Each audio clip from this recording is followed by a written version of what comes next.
thunder of jets in an open sky, a streak of gray, and a cheerful...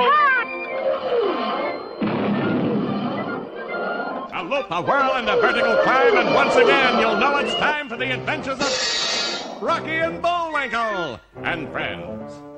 Starring that supersonic speedster, Rocket J. Squirrel, with his pal Bullwinkle the Moose, and a host of others. Hurry, Bullwinkle! The show's about to start! I'm coming as fast as I can. Wave to the people! Yay! Now what are you doing? Sign an autograph. Let's see. John Smith. But your name is Bullwinkle. I know, but that's hard to spell. We're gonna have a lot of fun. Come on and join us. Sure, there's always room for one more.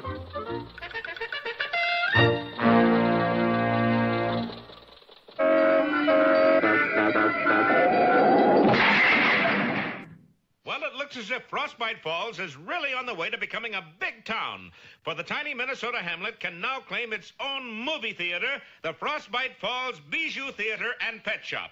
And here coming out of the lobby and past the white mice are our two heroes, Rocket Squirrel and Bullwinkle Moose. Keen pictures, eh, Bullwinkle? Yeah, all except that last one. You mean a trolley named Tallulah starring March Marlowe and his ultry-sultry look? Yeah, too much mushy stuff. We sure had an ultry-sultry look, though. Oh, anybody can look like that. Can you? Just watch.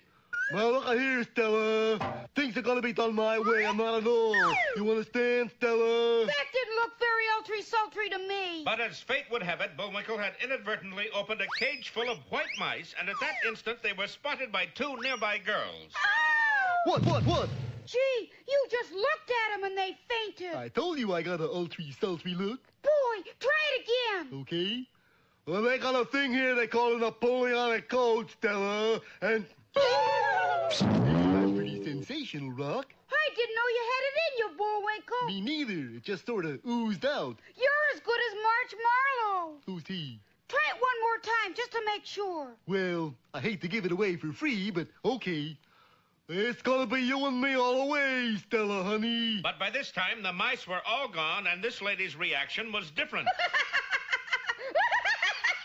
Hey, looky there, Rock. She's hysterical with love. Sure looks like it. But when Bullwinkle had passed on, the lady recovered enough to gasp. The most ridiculous thing I ever saw in my life. But it was too late. By the time he got home, Bullwinkle was already convinced that he was the greatest actor who ever lived. Oh, come now, I'm not big-headed. No? I'm just the greatest actor since Elmo Lincoln. Elmo Lincoln. And there's only one place where I can give of my talents. The annual Moose Picnic? No, Hollywood. Hollywood. No, Hollywood with 3 or 4 L's. And Bullwinkle swiftly packed the suitcase and flung his mattress over his shoulder. Why the mattress, Bullwinkle? Well, looky here, it's stuffed full of money I earned on my paper route. It's my life savings. In a mattress?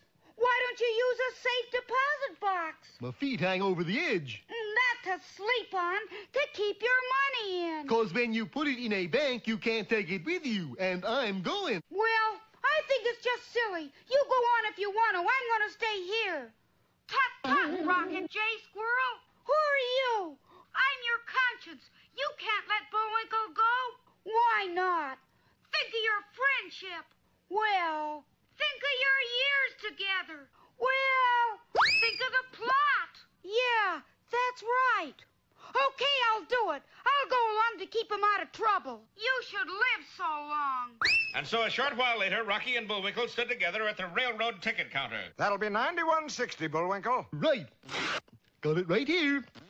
My garnies, that's the biggest wallet I ever did see. And in a short while, our heroes were on a train headed toward the setting sun and perhaps Bullwinkle's rising star, all unaware that a few seats away, 2 pairs of sinister eyes were staring wickedly at Bullwinkle's mattress full of money. Don't miss our next episode of Punch in the Snoot or The Nose Tattoo. Last time, you remember, Bullwinkle tried out his ultry-sultry look on a couple of young ladies who promptly fainted dead away. Bullwinkle didn't know that the girls had really fainted because they saw a mouse. Yeah, now he's convinced he's the greatest actor in the world. Oh, I am not. You're not? I'm just one of the greatest. But But you can't go to Hollywood, Bullwinkle. I don't want to go, Rock, but they need me.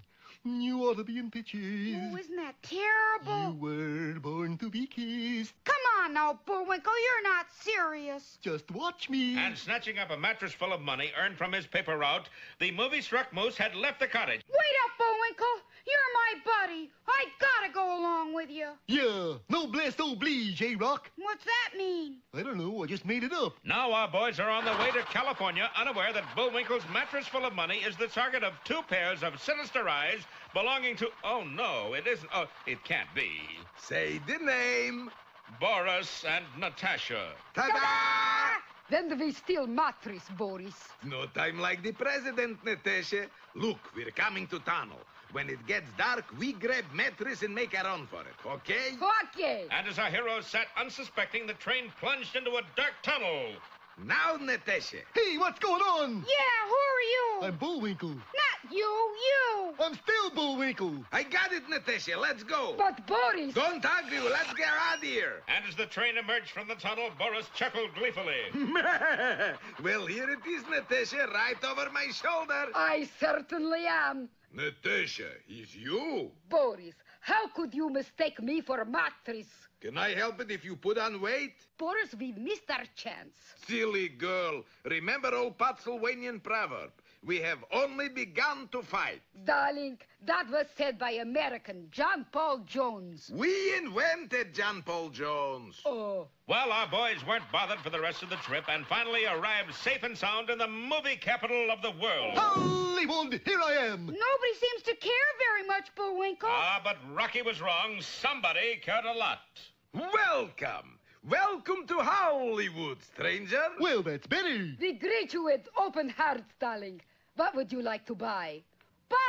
I thought you were greeting us with open hearts. It's 50-50 deal. We open hearts, you open mattress. Buy a souvenir of Hollywood, darling. Sure. Postcards, oranges, cemetery lots, battle smog, all kind tourist attraction. Tourist, I'll have you know I'm a bona fide actor. An actor! Oh, boy, are you in luck? Sometimes, why? Do you know who I am? Come to think of it, you do look familiar. And that voice. Of course. Allow me to introduce myself.